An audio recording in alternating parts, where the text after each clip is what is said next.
Smith. Mr. Smith, good morning. Smith, we'll ask you to raise your right hand with your handcuffs. So I'm going to tell you've been indicted by the grand jury of Smith. You charged in indictment 22-00014 with the offense of first-degree murder. Mr. Smith, that offense carries a sentence of life in prison. The state of Tennessee could also file a notice to seek the death penalty or to seek life in prison without the possibility of parole. You've also indicted in count 2 of this case, Mr. Smith, in charge of criminal attempt to commit a felony 2 with first-degree murder. That class A felony carries anywhere from 50 to 60 years in prison.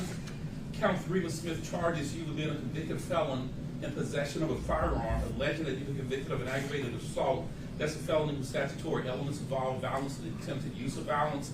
That B felony also carries 8 to 30 years in prison. This offense occurred after July 1st, 2021.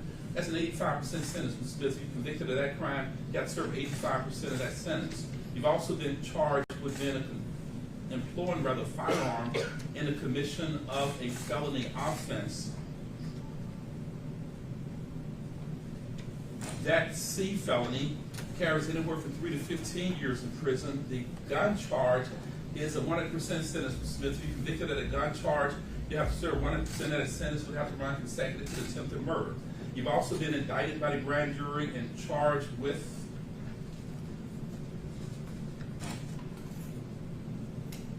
theft of property. And that C felony carries anywhere from 3 to 15 years in prison. Mr. Smith, do you understand what you charged, sir? Yes, sir. Mr. Smith, do you have an attorney? We're looking in the hiring now right now. You are in the process of trying to hire an attorney right now, sir? Yes, sir. Who's going to hire an attorney for you, Mr. Smith? My family. Have you talked to an attorney yet? Yes, we're looking in the hiring. Do you know what attorney you're trying to hire, Mr. Smith? Not at the moment. Not at the moment. How much time do you need in order to get an attorney hired for you, Mr. Smith? About another week. You think you'd have a lawyer in a week, sir? A week and a half, 2 weeks, yes, sir.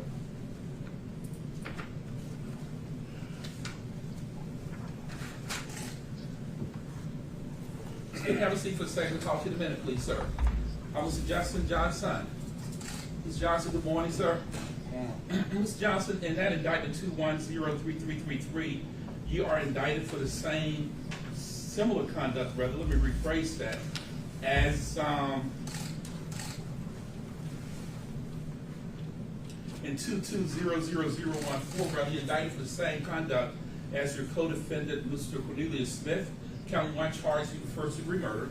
Again, that carries a sentence of life in prison if convicted. Life under Tennessee law, Mr. Johnson, is construed to be 60 calendar years. You have to serve 51 years of that sentence before you become eligible for release. Attempted first-degree murder carries 15 to 60 years in prison. Being a convicted felon in possession of a firearm carries 8 to 30 years in prison. Employing a firearm in the commission of attempted murder carries anywhere from 6 to 15 years in prison. That gun charge is 100% sentence, Mr. Johnson. If you're convicted of using a gun, employing a gun in an attempted murder, you'd have to serve minimum sentence of 6 years at 100%. Those sentences would have to run consecutively. You've also been indicted for theft of property. That C felony carries 3 to 15 years in prison. You have a second indictment.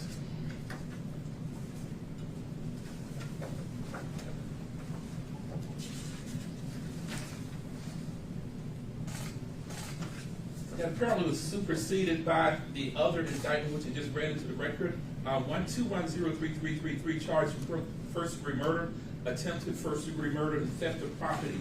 Now, do you understand the charges against you, Mr. Johnson? Yes, sir. Do you have an attorney, sir? Working on it. You're working on hiring an attorney. Mr. Johnson, who's going to hire an attorney for you, sir? My family. How long will it take you to get a lawyer, Mr. Justin Johnson? I can't answer that. I don't know. How much time do you want to continue your case so that you and your family can hire an attorney, sir? 2 weeks. Mr. Johnson, if you tell me that Judge Coffey, I cannot afford an attorney, I will appoint an attorney for you. Do you understand it, sir? I can afford one. You can afford an attorney. Mr. Smith, stand up for a second also.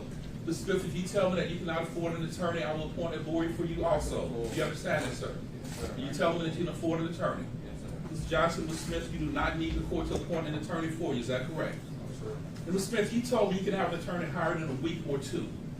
Mr. Johnson, you told me you don't know how long it would take you to hire an attorney. I don't know how my people gotta do, they I don't know, I can't say. When would you like to be back in court so you can let me know whether or not you were able to hire an attorney, Mr. Johnson? About a week. About a week. About a week. Mr. Hager, you handle this case with, say, Mr. Griffiths. Yes, sir. Yes, sir. You're both asking for a week, is that correct? I should know something in a week.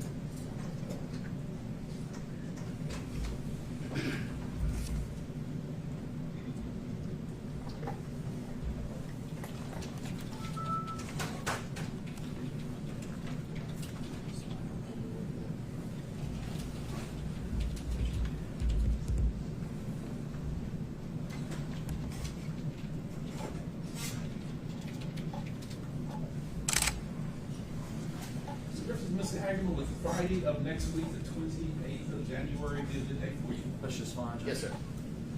Mr. Smith and Mr. Johnson, I'm going to continue your case until Friday, January 28th. That will give you about 9 days to see if you can get a lawyer hired. Now, if you come back on Friday, the 28th of January, and you tell me that you cannot afford an attorney, I will appoint an attorney for you. I will appoint a private lawyer for you, somebody who's qualified to handle the most serious cases in the state of Tennessee. I will appoint a lawyer for you if you tell me you cannot hire an attorney. Now, I cannot let you sit in jail week after week, month after month without an attorney because it would violate your rights. Do you understand this, sir? Mr. Johnson, you have any questions, sir? Mr. Smith, you have any questions? I'll see you both back in court on Friday, January 28th. If you have a lawyer hired, that's fine. If not, I'm going to appoint an attorney for you. You can both step back in the back. Thank y'all for bringing Mr. Smith and Mr. Johnson to court for me.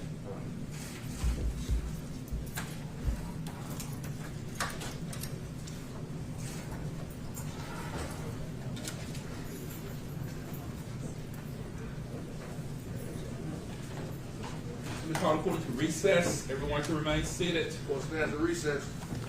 Thank you, sir. Thank you. Thank you all. See you in 9 days. Thank y'all for being here today. Be safe. See you in 9 days. Be careful. Yes, sir.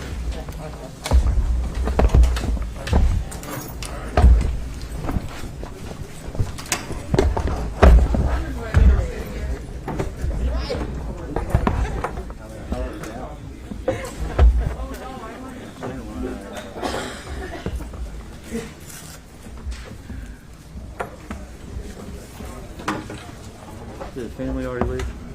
Do you know, Joe? I think they're right there.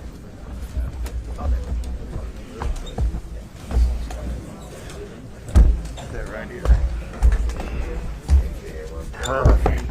Turn it on. You mind turning it on? Yes. Is that fine? I don't know, is that yours? I was about to pick it up.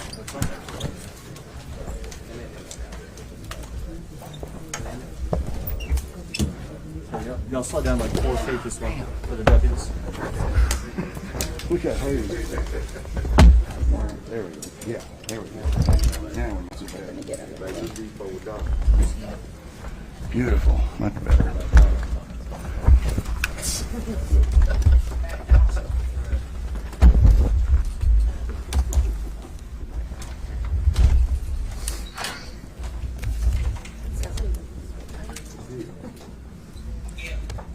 All right, we ready? You step up. Step up. Okay. This is Paul Hagerman, Hagerman, with the District Attorney's Office.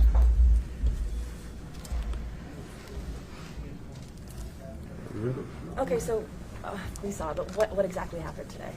Today we had the two defendants, Mr. Johnson and Mr. Smith, in court for the first time on the murder of Adolph Young Dolph. It was set for arraignment. Both of the defendants asked for more time to get attorneys hired, and so we'll come back in about a week and a half for that. You know, understanding that they don't have attorneys right now, how long can they actually sit in jail?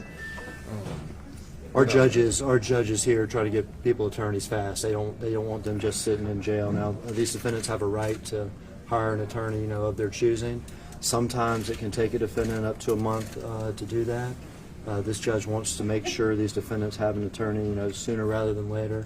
And so we're coming back in about a week and a half at the request of the defendants. They still have no bond, right? they still have no bond. Understanding that at this point in time, only 2 people have been arrested in regards to Young Dolph's shooting.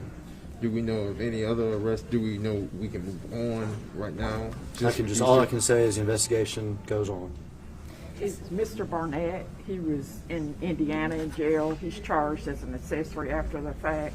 Is he back in Memphis? Has he been extradited back? My understanding is he's still in Indianapolis. When is he going to be extradited? Do y'all know? I don't know. Any I don't know. details? Obviously, with this case, we're in the very beginning stages, but in regards to how long this thing will go on in trial, what are we looking at? We're at the beginning stages, the very beginning. This is literally, their first court date, so it's, it's hard to answer that. This is a process, though, as y'all know. Y'all covered these cases before. Once they get attorneys, we'll start from there. We're in a courtroom that moves fast and expeditiously, and we'll just see where we're at month by month. But I think, Memphis wants some closure to this thing, and the family, and we do too. When a case like this, obviously high profile, there's so many rumors, so many people, saying stuff, whatever. Does that make things more difficult on your office? Don't really pay attention much to the rumors, and I don't have much social media or things like this. I know who the victim was, familiar with him, know what he meant to Memphis and what he symbolized with regard to, being a self-made person and the grit and grind of Memphis, and we need to get some justice in this case. Paul, you've been a very busy man. I'm talking about with the Lorenzo Wright case and now this on your hands. It never gets easy coming in contact with these families, obviously. Well, dealing with the families is, you have to have hard conversations with them, but it's one of the best things about this job is getting to meet these families and talk with them, and they share with you, personal details and things about, the victims, and there's some meaningful conversations and some meaningful meetings with the families, so that's not the hard part of the job. Have you had communication with Dolph's family? I have. Yeah. Yeah. Anything you can share, or? They're very interested in the prosecution of this case. His mother's actually sick today, so she's not here, but some other family members are here, and they're going to, I look forward to meeting with all of them pretty soon. Obviously, great detective work and everything, but we talked about 500 tips in this case. Would we be at this point if it wasn't for the public's help? Tips came in from the very start. These detectives worked nonstop. They literally didn't sleep for at least a week or so once this thing happened. I think as far as what has led to the charges and the investigation and things like that, you just have to stay tuned to the various court dates and things like that. So you're still not releasing a motive or anything? At this point, I wouldn't be allowed to comment on stuff like that. Understanding the eyes are on Memphis right now, in the music world, all around the world. Just understanding, getting this thing right. Are we at the point where, again, we can go to trial, even though the trial hasn't been set, but we can go knowing that these two, from the DA's office, you all have strong evidence against them? We wouldn't be here without strong evidence against them. We're confident, and y'all saw the video from November 17th when the 2 people shot and murdered Dolph. We got the 2 people in court today. More arrests could still come? Investigation ongoing. Can we say who was wearing that Bass Pro hat? I couldn't comment on details like that. Since they've been here, have the complaints about their incarceration here or anything they have to say being in jail? I haven't heard from either one of them. Thanks so much. All right, y'all. Thank you. Appreciate it. Thank you all. See you next week.